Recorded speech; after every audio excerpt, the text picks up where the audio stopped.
সমিতির কিস্তির ঋণের টাকার চাপ প্রয়োগ, গলায় ওড়না পেঁচিয়ে কাতার প্রবাসীর আত্মহত্যা। চাঁদপুর সদর উপজেলার বালিয়া ইউনিয়নে প্রবাসী মিনহাজ উদ্দিন গাজী তার নিজ ঘরের আড়ার সাথে গলায় ওড়না পেঁচিয়ে আত্মহত্যা করেন। সোমবার বালিয়া ইউনিয়ন ২ নং ওয়ার্ড উত্তর বালিয়া দিঘির পাড় গাজী বাড়িতে সকাল 11:30টায় এই ঘটনাটি ঘটে। এই মারা গেছে যে কিস্তি যে টাকা আনছে, কিস্তির টাকা না দিতে তারা সাবসিডি করে, আর কিস্তির দেয় কে করে? মহিলা করে দেয়। হ্যাঁ, এটা আমরা বিচার চাই যেহেতু কেন যেহেতু আর এই ঘটনাগুলো করে কিস্তির দিয়ে এই যে কিস্তির কারণে যেহেতু এই ছেলেটা মারা গেছে। আত্মহত্যার পূর্ব মুহূর্তে প্রবাসী একটি কাগজে চিরকুট লিখে যান। সে কিস্তির টাকার পরিশোধ করতে না পারায় কিস্তির লোকজন বাড়িতে এসে চাপ প্রয়োগ করায় অভিমান করে আত্মহত্যা করেন প্রবাসী মিনহাজ উদ্দিন। অবশেষে দরজা ভেঙে ঝুলন্ত অবস্থায় প্রবাসীর মৃতদেহ দেখতে পেয়ে পুলিশকে খবর দেয় পরিবারের লোকজন। পরে মডেল থানার এসআই বিল্লাল সঙ্গীয় ফোর্স নিয়ে ঘটনাস্থলে গিয়ে লাশটি ময়নাতদন্তের জন্য থানায় নিয়ে আসে। আত্মহত্যা করা মিনহাজ উদ্দিনের স্ত্রী আয়েশা আক্তার কান্না কণ্ঠে জানান, ঘটনার দিন সোমবার কিস্তির টাকা পরিশোধ করতে সকালে ভোরে ঘুম থেকে উঠে 2 সন্তানকে নিয়ে আমি আমার খালাম্মার বাড়িতে যাই টাকার জন্য। সকালে শক্তি ফাউন্ডেশন ও শিক্ষিত বেকার সমবায় সমিতির টাকা পরিশোধ করার কথা ছিল। ঘরে তো টাকা নাই, তাই খালাম্মার বাড়িতে যাওয়ার পর হঠাৎ ফোন আসে স্বামী মারা গেছে। তাড়াতাড়ি দৌড়ে এসে বাড়িতে মানুষজন ভরপুর দেখতে পেয়ে ঘরের ভিতর স্বামীর গলায় ফাঁস দিয়ে ঝুলে আছে। 7 বছর বয়স সায়েম ও 1 বছর বয়সের রাফসান নামের 2টি সন্তান রয়েছে। এই 2 সন্তানের কি হবে? তাদের বাবা তো আজ দুনিয়া ছেড়ে চলে গেছে।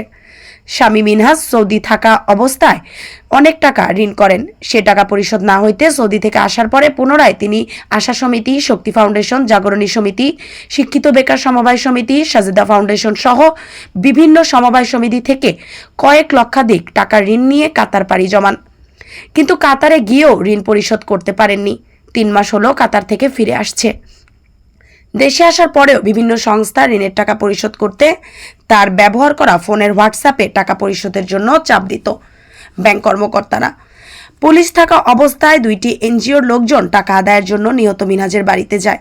এই সময় তারা উত্তেজিত হয়ে বলেন, সোমবার কিস্তির টাকা দেওয়ার কথা বলে নিজে আত্মহত্যা করেছে। এটা কেমন কথা? টাকা দিবে কে?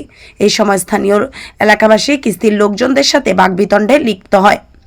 পরে কিস্তির লোকজন ঘটনাস্থল থেকে দ্রুত পালিয়ে যান। রিক এনজিও আপনাদের কাছ আপনার কিস্তি নিছে? জি। কত টাকা? আমাদের কাছ থেকে নিছিল মনে হয় 1.5 লাখ টাকা। 1.5 লাখ টাকা। আজকে কি টাকার জন্য আসছেন? টাকা দেওয়ার কথা ছিল আজকে, এখন এটা খবর পাই আমরা আসছি এখানে, আবার এটা জানার জন্য আসছিলাম। কত টাকা দেওয়ার কথা ছিল? ওনার কিস্তি যা 15,000 টাকা। এদিকে মাসে না সপ্তাহে? না, মাসে।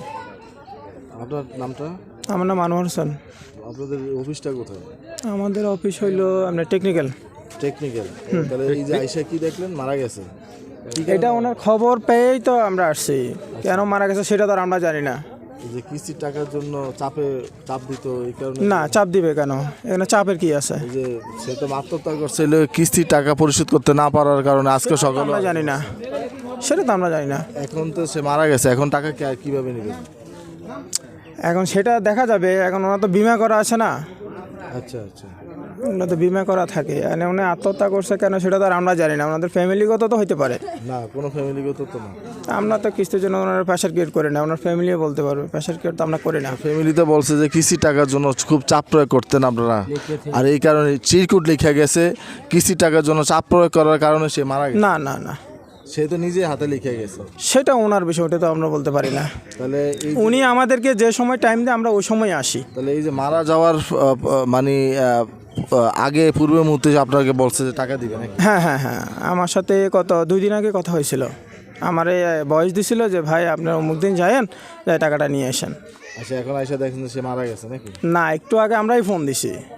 দেখেন কি অবস্থা, মোবাইল বন্ধ? ওনার বন্ধ না, ওনার মানে শাশুড়ি ফোনটা ধরছিল। পরে এটা বলাতে আমরা আসছি এখন যে আসলে শিওর হইতে আসছেন যে সে মারা গেছে কি যায় না এরকম কিছু? এখানে শিওর আর আনশিওর তো বিষয় না। মিথ্যা বলছে কিনা এরকম কিছু না? আপনি তো একটা জিনিস তো প্রুফ করা লাগবে। আচ্ছা আচ্ছা, এর প্রুফের বিষয় আছে না। উনি কি সত্য বলতেছে না মিথ্যা বলতেছে না, ওনার ফ্যামিলিগত সমস্যা আছে, এগুলো তো বিষয় আছে। এখন আর কি দেখলেন? এখন আপনি যা দেখতেছেন আমি তা দেখতেছি।